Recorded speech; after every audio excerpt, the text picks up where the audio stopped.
Selamat pagi saudaraku di dalam Tuhan. Selamat menyambut kasih Tuhan di pagi ini.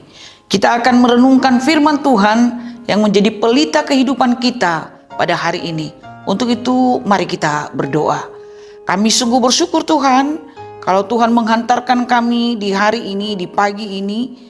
Kami sungguh percaya bahwa hari ini kasih-Mu tetap melingkupi hidup kami, dan kami akan berjalan bersama dengan Tuhan. Kiranya Tuhan memberkati kami. Di dalam nama Yesus kami berdoa. Amin. Saudaraku terkasih, firman Tuhan yang menyapa kita pada pagi ini tertulis dalam Titus 3 ayat 4 sampai dengan ayat yang kelima. Demikian firman-Nya. Tetapi ketika nyata kemurahan Allah, juru selamat kita, dan kasih-Nya kepada manusia, pada waktu itu Dia telah menyelamatkan kita.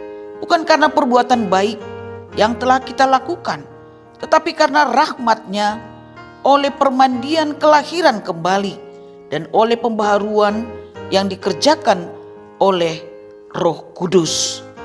Saudaraku terkasih, sering sekali kita menilai diri kita dan orang lain juga melalui perbuatannya, melalui kelayakannya, melalui kesetiaannya.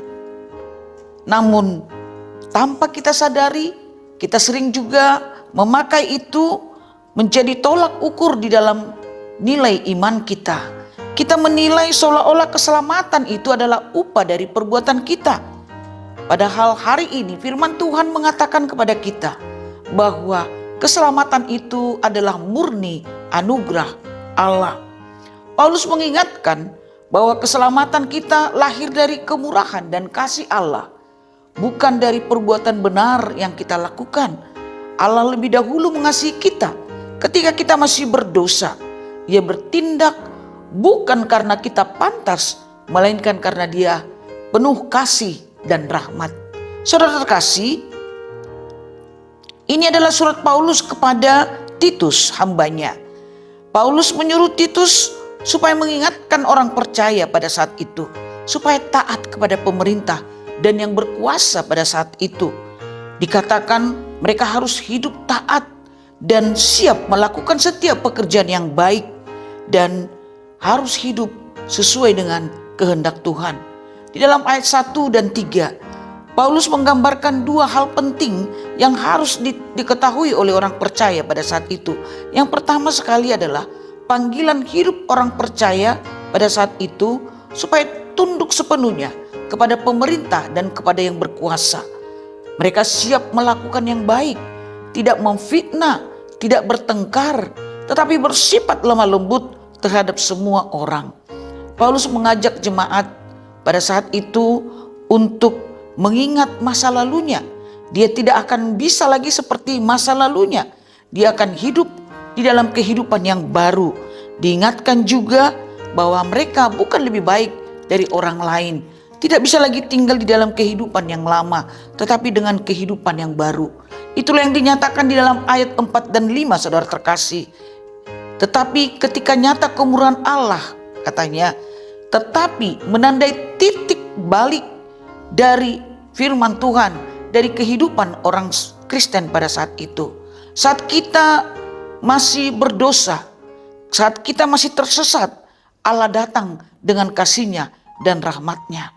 Ia menyelamatkan kita, bukan karena perbuatan kita yang benar, tetapi karena kelahiran kita kembali, kita dibaharui oleh Roh Kudus. Karena itu kita telah menerima anugerah yang sangat besar. Mari saudara terkasih, kita tunjukkan kepada dunia ini, kepada Tuhan juga, bahwa kita adalah orang-orang yang sudah diperbaharui karena anugerah keselamatannya. Yang kedua saudara terkasih, apa yang menjadi aplikasi dalam kehidupan kita sehari-hari saat ini? Ingatlah bahwa asal-usul kita adalah orang yang berdosa. Tetapi kita disambut oleh Tuhan, diberikan anugerah sehingga kita hidup di dalam sukacita, dalam kelemah lembutan dan kasih terhadap orang lain. Biarlah Roh Kudus terus memperbaharui kita, sehingga perubahan itu nyata dalam relasi kita dengan sesama. Biarlah kita menunjukkan buah keselamatan itu melalui perbuatan kita sehari-hari. Amin. Kita berdoa.